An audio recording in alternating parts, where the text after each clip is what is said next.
Solomon was an extremely influential king. He won Egypt as an ally by marrying Pharaoh's daughter and immediately started constructing the temple his father had designed. Solomon promoted his master builder, Jeroboam, to royal treasurer and brought builders, stonemasons, and materials from Egypt. Suddenly, Jerusalem was swarming with craftsmen and traders from all corners. As the temple foundation rose, Solomon built palaces and public halls around it, transforming Jerusalem into a city of opulence. It took 7 years to complete the temple. The priests brought the ark to the chamber of the Holy of Holies, where only the high priest could enter, and the entire kingdom gathered for the celebratory offerings. As Solomon's kingdom grew, so did his harem. He accumulated hundreds of foreign wives and concubines, who brought with them their foreign gods and goddesses. Against the wishes of his subjects, Solomon built temples and shrines to his wives' deities. One night, Solomon called the captain of his guards to his chambers. Enter. My lord. Azariah, close the door. Sit down.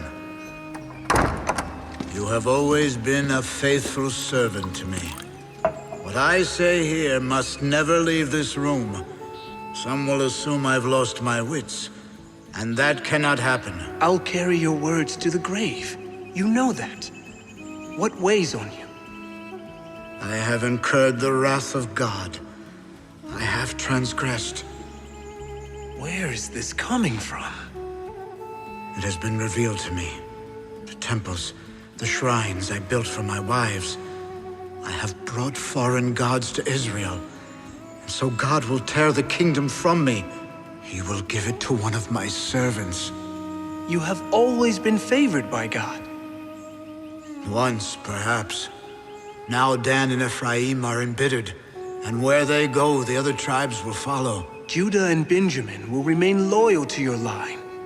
2 tribes against 10. They'll wait for my death. My son Rehoboam will be king, and I won't be able to stop it. You've seen the boy. He is completely unprepared. Then help him while you still can. Secure his position as your successor before the people, before it's too late. Jeroboam, Solomon's master treasurer, was returning from Egypt. He had spent years traveling back and forth, sourcing materials, recruiting craftsmen, sealing relationships with the lords of Egypt. As he traveled through the region of Judah, he noted the discontent felt by the people towards their king. They hated Solomon's shrines, his harem, his heavy taxes. More importantly, they missed their tabernacle in Shiloh and the power that had come with it. Ahijah, what brings you out here? Jeroboam! Send your men off for a moment. We should talk. Go ahead. I wish to speak to the prophet in private. What is this about? I bring a message from above. The people grow restless, and the tide turns in your favor. God will tear the kingdom from Solomon's hands. After his death, when his son Rehoboam comes into power, the tribes will split from Judah and make you their king. What do you expect me to do with this information? We've known each other a long time, Jeroboam. I am aware of your ambitions. Ambitions aside, you know that fragmenting the tribes will cause absolute havoc. Since when have you minded a little chaos? I believe it is the scene that suits you best. Keep this quiet, for now.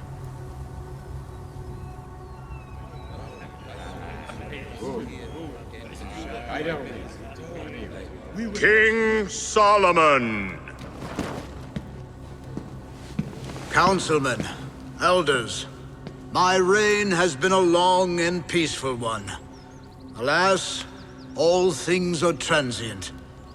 In order to smooth the transition after my death, I hereby declare my son Rehoboam as official successor to the throne. My lord, Rehoboam is young and inexperienced. Would it not be best for a regent to oversee the kingdom during a time of transition? If there were to be a regent, he would be a man of Judah. I should think proficiency more necessary than tribal fidelity. We are no longer clans at war, but a united kingdom under God. Our leadership must reflect that. A word, Jeroboam? In private? I'm disappointed. You swore loyalty to me. No. I swore to be honest with you. Then be honest. Do you work against me? You work against yourself. You raise an Egyptian palace for a queen the people despise and block the passages in the city walls to support that pagan structure. The same passages your father built for pilgrims to the temple. You've lost the Levites. Dan has been lost since we settled the land, and Ephraim.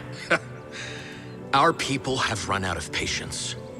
Spend one day beyond the city, and you'll see that you keep this kingdom together with a thread. When you die, it will snap, and all hell will break loose. But give me regency, and I can win the tribes back for you. They respect me more than they'll ever respect your son. Solomon, you know this. How dare you speak to me so? I tell you nothing but the truth. You think I will raise you above my own son? I made you what you are. I raised you from a peasant builder to master treasurer of my kingdom. You would be nothing if not for me. Who built your precious temple? Your palaces? Your grand halls? I bartered with Egypt. I negotiated your marriage with Pharaoh's daughter. I made you, Solomon. And if not for me, you would be nothing more than a tribal chief living in squalor. How dare you? I was anointed by a prophet of God. I built the temple. On the strained backs of all Israel. You will regret this day. Not nearly as much as your son will. Let him go. He will not show his face again in my lifetime. Jeroboam fled for his life to Egypt, where he was hosted by King Shishak. Shishak invited the princes, scribes, and military leaders of the empire to his palace to hear Jeroboam's claim. I hail from the royal line of Joseph, revered by Israel and Egypt alike. Every day brings another message of loyalty from the tribes. The people of Israel want me on the throne. What do you offer Egypt, Jeroboam? The tribes of Israel are splintering. Soon the kingdom will be split irrevocably, leaving Judah vulnerable to invasion. The other tribes will not stand in your way. You propose a military coup? There is no need for that. Solomon has grown old and weak. His death will leave Israel vulnerable. That's when we strike. Not with swords, but with gods. We will destroy the soul of Judah, and the tribes will rally to me.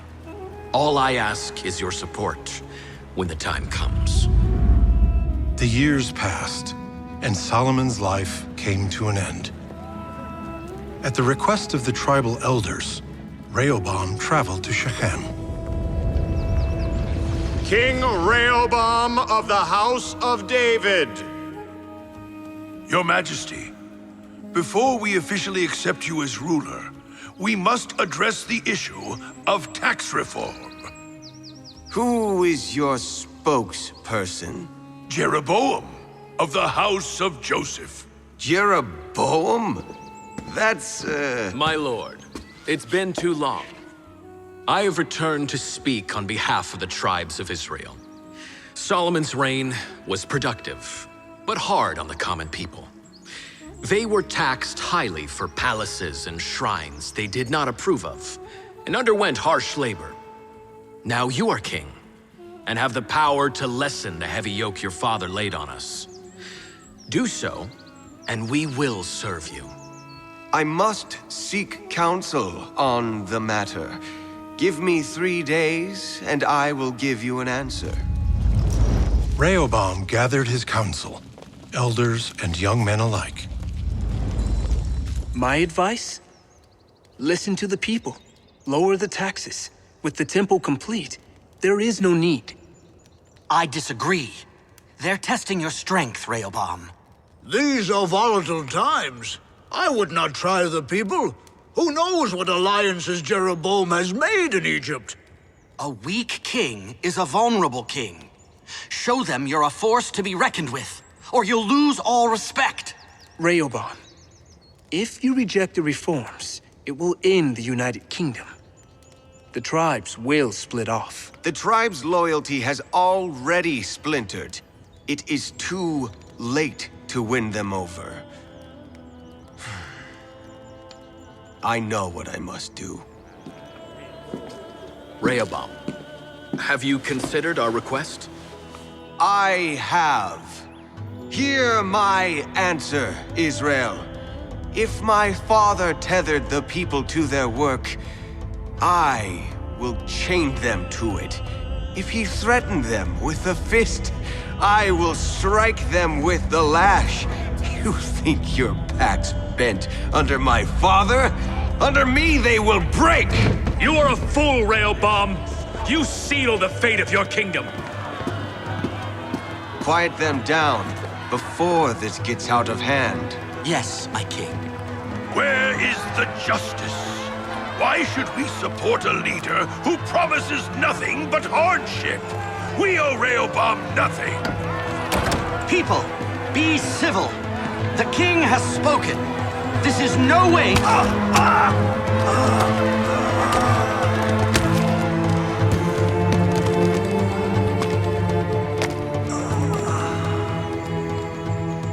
They've stoned Jeroboam to death.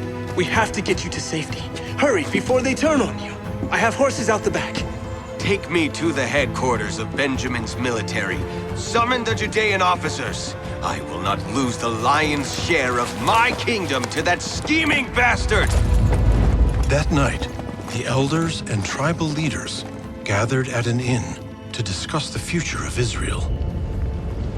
If we are to split from Judah, we must unite as the kingdom of Israel and choose a single leader, or the tribes will fall into chaos. Who do you propose, Ahijah?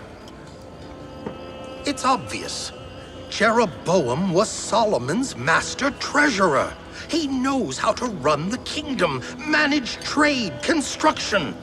He has Egyptian backing and speaks for the people. Most importantly, God has chosen him.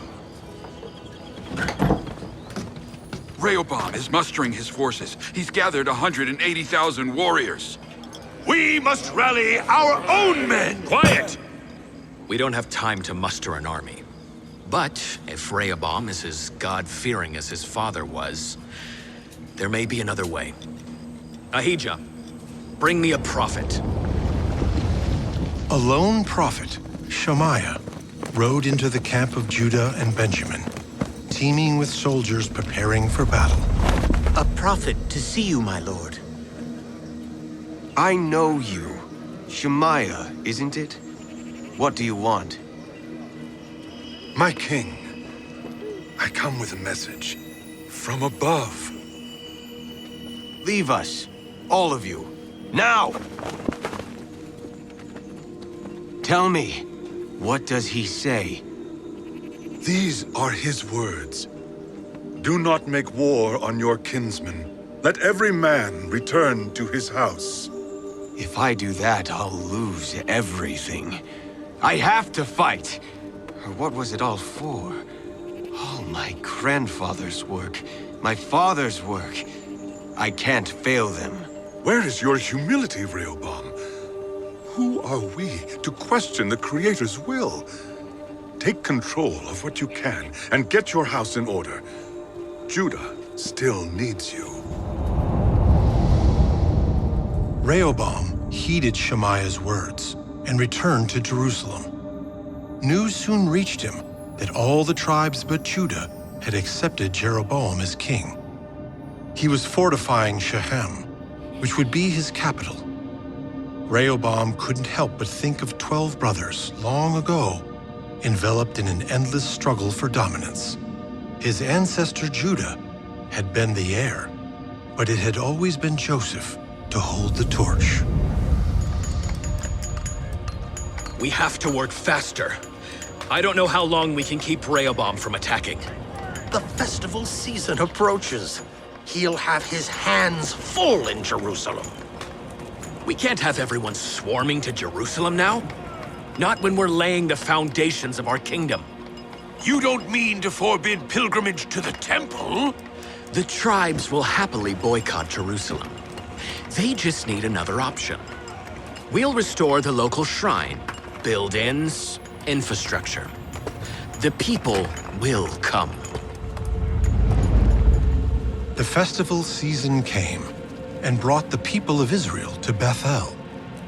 They stood at the entrance of the new temple, all eyes on 2 golden bulls, the gods of Egypt. We have been going up to Jerusalem long enough. These are your gods, O Israel, who brought you up from the land of Egypt. He did what? He set golden idols in the temples. It's blasphemy! Does he not fear God?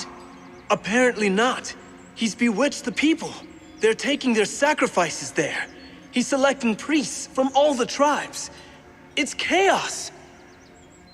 This will severely damage profits from the festival. Then we'll raise the taxes again. More than you already have? They'll just refuse you. I won't give them a choice. We still have the Judean military. We can't afford a war? Not in this state. And you forget, Jeroboam has military allies in Egypt. He'll raze us to the ground. The southern kingdom of Judah and the northern kingdom of Israel were irreversibly split. Rehoboam continued to challenge Jeroboam's rule, and it wasn't long before Jeroboam sent for King Shishak and his Egyptian army. Rehoboam fortified his cities, but he could not compete with the legions of horsemen and chariots that swarmed in from Egypt. Shishak's armies captured the towns and cities of Judah, and then laid siege to Jerusalem. Rehoboam was forced to offer Shishak the priceless treasures of the temple as tribute, and Judah became a vassal state of Egypt. The glory of the sovereign dynasty of David and Solomon had come to an end.